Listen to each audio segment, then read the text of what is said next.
memang ada apa sih di puisi? Apakah puisi itu seperti lapangan yang luas yang membuat Pak Agus kemudian merasa kayaknya lebih nyaman di sini deh? Kayak seperti kolam ya, kolam dan ada ikan di sana itu.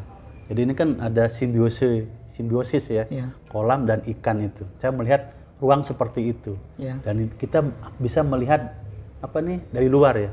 Bagaimana kalau seandainya kita nyemplung ke sana itu. Jadi seolah seperti itulah.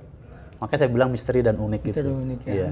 Jadi kalau saya bayangkan sebuah kolam, ada ikannya di sana, terus ikan itu berwarna-warni. Bagaimana kalau seandainya kita ikut nyemplung di sana dan berbahasa dengan bahasa ikan. Nah kalau selain orang tua, ada nggak inspirasi dari kolega terdekat? Misalnya yang 4 orang itu tadi memberi sumbangsi nggak ke Pak Agus? Jelas, luar biasa. Teman-teman saya itu yang mendorong untuk menerbitkan buku yang pertama. Dari teman-teman semua itu. Teman-teman semua saya. Di sana, di buku pertama itu yang menulis adalah teman-teman dekat saya. Saya memberi istilah itu catatan kawan. Catatan kawan? Ya, catatan kawan saya itu antara lain Mas Kongso Sukoco, R. Eko Wahono, sama Adam Gotafrara. Itulah 3 kawan saya yang menulis di buku pertama, catatan pertama itu. Dan mereka umumnya ya kaget lah. Apresiasinya gimana? Ada yang bisa dikutip nggak dari ketiga orang itu umumnya kaget, kok bisa saya lari ke sana dan tidak ada bayangan saya akan menulis buku puisi. Jadi Pak Agus sejak 2010 tadi mulai terdorong bikin puisi. Itu nggak pernah menginformasikan ke sahabatnya bahwa saya sekarang sedang belajar? Enggak. Kita berkarya saja terus. Nah biasanya kan kalau menulis kan butuh referensi tuh Pak Agus ya. Nah ada nggak maksudnya Pak Agus itu misalnya referensi ya sedikit banyak itu dari mana gitu? Ya kita ini kembali flashback ya, flashback ke pada saat saya bersentuhan dengan sastra dan kita rajin mengclipping itu kan banyaklah itu kan dari teman-teman juga mungkin bisa kita lihat referensinya kalau di sastra Indonesia salah satunya mungkin W.S. Rendra, Khairil Anwar ataupun Sapadi Djoko Damono tadi yang sekarang itu Jokopin dan sebagainya. Aprizal Mana mungkin teman-teman yang dibahas teman-teman itu sebenarnya referensinya di sana. Cuma saya mengendapkan gitu loh. Apa yang disebut teman-teman tuh ya saya endapkan dan saya cari referensi itu. Jadi karena pada saat itu Pak Mas Agus ini sedang menekuni penulisan kolom itu. Tapi clipping-clipping itu yang sastra itu diendapkan kayak gitu ya. Seperti itu. Jadi 2010 baru nanti pelan-pelan keluar ya. Jadi apa nih? Apa yang harus kita lakukan? Karya apa lagi? Nah, sekarang semangatnya adalah berkarya dan berkarya. Itu aja. Yang lebih jadi spesifik saya harus mencintai puisi ini, dunia puisi ini. Kalau puisi yang pertama, tadi lupa Pak Agus judulnya. Kujadikan Ia Embun. Iya. Itu masih ada dokumennya? Bukunya untuk pribadi sih ada. Tapi sekarang sudah saya PDF-kan ya. Nanti saya kasih ke ke sini siapa namanya nih? Teman baca. Teman baca. Makasih banyak Pak Agus. Silakan nanti itu dikembangkan mau diapakan nanti saya ya istilahnya saya wakafkan lah di sinilah. Untuk PDF-nya itu. Silahkan lewat teman baca untuk disebarluaskan karena kita juga ingin selain melahirkan penulis-penulis yang ada di NTB, paling tidak ini juga bisa menjadi kekuatan baru di NTB bahwasannya dengan berkarya itu kita bisa kok untuk hidup gitu. Gitu. Saya mau coba kaitkan dengan kondisi di luar kondisi lingkungan di luarnya Pak Agus atau bukan di luar sih tempat Pak Agus ini menulis puisi, misalnya kayak di Lombok, saya mau coba di Lombok sendiri. Itu gimana sih gairah penulisan puisi ataupun sastra secara umum? Dari perspektifnya Pak Agus nih, misalnya masa-masa itu, semengembirakan apa sih? Apa kelemahan, kekuatannya, gitu, tantangannya, gitu? Kalau saya ya nih bicara era ini ya, kami kan generasi baby boomers ya. Baby boomers kan kami ini kan kelahiran 60-an ya. Ya saya ikut prihatin sebenarnya dengan kondisi teman-teman yang ada di NTB ya. karena masalah generasi ya, kita sebenarnya terlambat jauh ya, ataukah karena mungkin ya kita tidak punya media yang lagi sekarang intens khusus ke sana ya. Bayangkan ya, koran kita di lokal aja ada satu ya, sementara kami waktu itu harus fight di tingkat nasional ya. Nah itu ya, itu yang mungkin yang menjadi menjadi dorongan kami pun yang kaum baby boomers ini ya, kolonial ini ya, harus tetap ini sebenarnya untuk memacu teman-teman generasi muda yang sekarang. Nah syukur-syukurlah di era sekarang ini saya melihat ada semangat baru lagi lah, terutama ketika saya melihat di Kompas waktu itu terkesima akar pohon. Apa nih akar pohon? Ya, saya tanya ke almarhum, ke teman-teman saya, ada di sini, orangnya ada juga di sini, dia bilang gitu. Dan kita juga intens membangun itu ya. Saya mungkin kalau menjustifikasi mungkin tidak ya, tapi paling tidak itu interaksi dari dari kami rekanan baby boomers itu tadi, sehingga ada muncul itu akar pohon ya.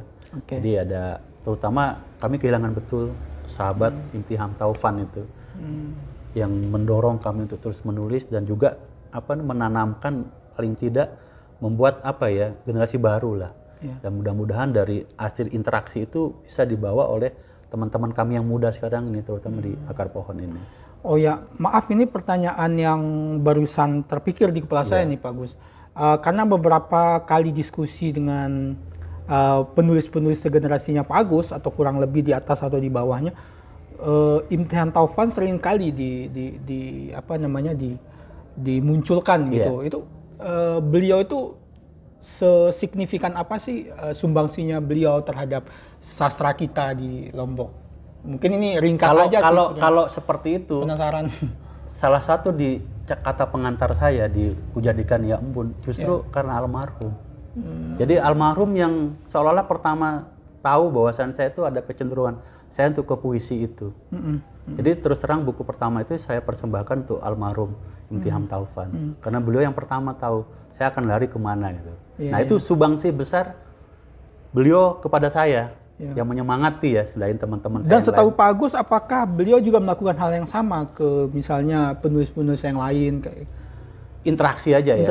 Interaksi ya. Karena kami terus terang kenyang dengan diskusi itu ya. Oh, iya. Iya kan kami bentuk komunitas, tapi memang masing-masing kalau dan di era saya itu ya, menurut saya ya, di era saya saat itu adalah yang menonjol salah satunya adalah teater ya. Teater. Mas Eko punya teater lo. Mas Kongso itu teater apa tuh? BAM, Bengkel Aktor Mataram. Dan saya sempat bersentuhan lah di sana di BAM dengan almarhum siapa? Putu Arya ya. Nah, itu tentang karena saya suka teater ya. Terus almarhum juga punya teater kamar kan. Nah, itu. Ada lagi yang terakhir juga yang saya sempat ketemu Kang Epul yang juga intens di mana nih di teater pada saat itu ya. Nah, jadi yang saya lihat selain kawan-kawan saya pada saat itu eranya menulis, tetapi juga membuat fondasi di teater itu. Jadi untuk ukuran nasional waktu itu, NTB juga luar biasa loh untuk teaternya. Untuk teater ya. Nah waktu itu memang teater itu kayak menjadi pada akhirnya akan pertanyaan saya gini, tepatnya kayak gini Pak Gus. Teater itu dulu memang dia tumbuh pertama kali atau dia bersama-sama dengan geliat sastra gitu, atau seperti apa Pak Gus? Kalau saya lihat ini ya, geliat sastra. Jadi tumbuhnya tuh karena ada dorongan dari teman-teman ini loh. Kok bisa lagi menyempal tanda petik ya? Iya, menyempal tanda petik. Kok kenapa teman-teman intens ke teater gitu loh? Dan waktu itu juga kenapa tidak ada orang yang mau lari ke puisi? Nah, jadi di antara perkawanan saya tuh akhirnya saya yang memilih ke sana gitu loh. Ke puisi. Teman-teman saya yang lain kayak John lebih condong ke cerpen. Gitu ya. Opan dan sebagainya selain menulis. Bahkan ada teman-teman saya itu yang tulisannya bersambung dan sebagainya. Lebih cenderung ke teater gitu loh. Tulisan-tulisan mereka tuh ya selain buat cerpen, novel dan sebagainya, dan lari ke teater. Puisi itu seakan-akan nggak tersentuh gitu loh. Jadi akhirnya ya udahlah saya masuk ke ini, ke puisi itu. Jadi ngisi ruang kosong yang Justru itu akan menghangatkan ya perbincangan kita satu sama lainnya. Iya, gitu. iya. Ya, Gitu. oke. Berikutnya nih Pak Agus, tadi kan sudah saya menemukan beberapa alasan yang menarik tuh. Kenapa Pak Agus memilih puisi? Ya. Tadi alasan pertama yang tadi dijelaskan itu terkait dengan yang 2010 itu. Karena ya pengenlah menyampaikan sesuatu yang ada rasa. Ya. Gitu. Itu kan teknis itu kan. Alasan yang kedua juga barusan disampaikan. Kalau yang sifatnya filosofis ada nggak? Maksudnya kenapa puisi bagus? Karena ada juga cerpen yang lain. Kenapa? Ada dorongan dari dalam hati atau kayak gimana? Misteri ya. Misteri ya. Misteri ya, ya. Itu misteri. Unik ya. Unik. Tapi ya itu misteri dan uniknya itu. Misteri dan uniknya. Dan saya mesti harus lebih banyak belajar lagi tentang itu. Jadi masih mengembara lah istilahnya. Memang ada apa di puisi yang bayangkan sekarang sudah mau 5 gitu. Artinya ini kan puisi itu seperti tetap menahan Pak Agus gitu untuk terus berkarya. Kenapa puisi? Memang ada apa sih di puisi? Apakah puisi itu seperti lapangan yang luas yang membuat Pak Agus kemudian merasa kayaknya lebih nyaman di sini deh? Kayak seperti kolam ya. Kolam dan ada ikan di sana itu. Jadi ini kan ada simbiosis ya. Kolam dan ikan itu. Saya melihat ruang seperti itu. Dan kita bisa melihat apa nih dari luar ya. Bagaimana kalau seandainya kita nyemplung ke sana itu. Jadi seolah seperti itulah. Makanya saya bilang misteri dan unik gitu. Unik, ya. Iya.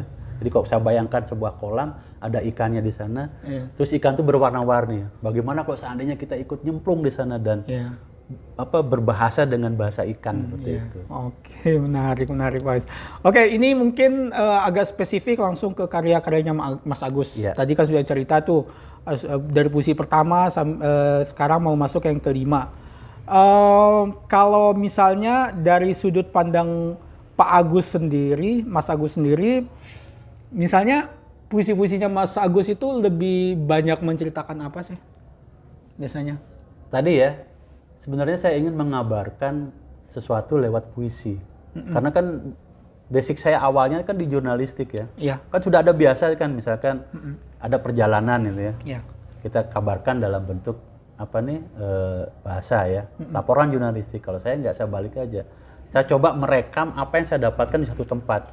Nah, biasanya kan misalkan saya dapat ide ya di satu tempat dan itu saya kabarkan. Ada satu, bukan proyek ya, belum saatnya saya keluarkan. Ada perjalanan tahun 2019, saya dari Mataram pulang mudik ke Ciamis. Darat dengan teman-teman, dengan keluarga tentu saja. Itu pertemuan terakhir saya dengan orang tua. Dan saya kabarkan dalam bentuk puisi itu. Tapi sampai saat ini masih belum saya coba gagas ini, nanti saya sampaikan ke teman-teman gimana kalau bentuk ini. Nah, itu salah satunya ya. Yang berikutnya adalah tempat itu menjadi bahan inspirasi. Dan saya coba rekam dengan gambar dulu. Biasanya saya taruh di foto dulu ya. Saya taruh di foto, nanti setelah itu ada kesempatan waktu, saya lihat foto itu, baru saya urai dia. Saya tarik kembali inspirasi apa yang saya kayak dapatkan. Tafsir gitu ya. Saya gambarkan dapat puisi. Kalau yang buku puisi pertama itu gimana Pak Agus menilai? Mencoba membandingkan puisi pertama, kedua, ketiga, keempat, kelima ya. Kujadikan Ia Embun yang pertama ya. Sebenarnya itu lebih ke sosok ibu.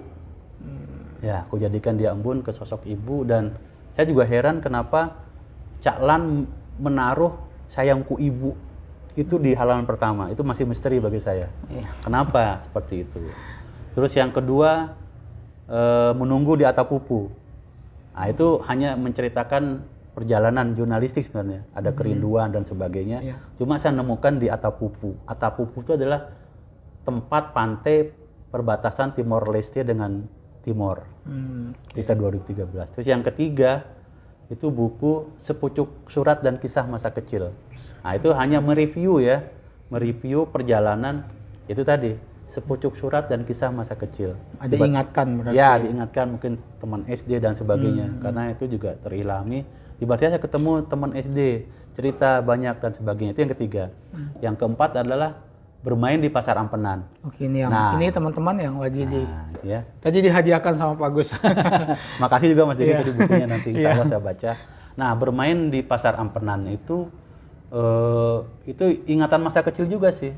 Karena saya besar di Ampenan, orang tua saya dulu tugas di Ampenan, sering ke pasar, ibu saya ngajak ke pasar, kesempatan saya bermain dan sebagainya, dan menciptakan Ampenan pada saat itu menurut versi saya yang saya lihat setelah dewasa gitu. Iya, berarti semacam dokumentasi sosial tapi dari sudut pandang kisah. Boleh seperti itu.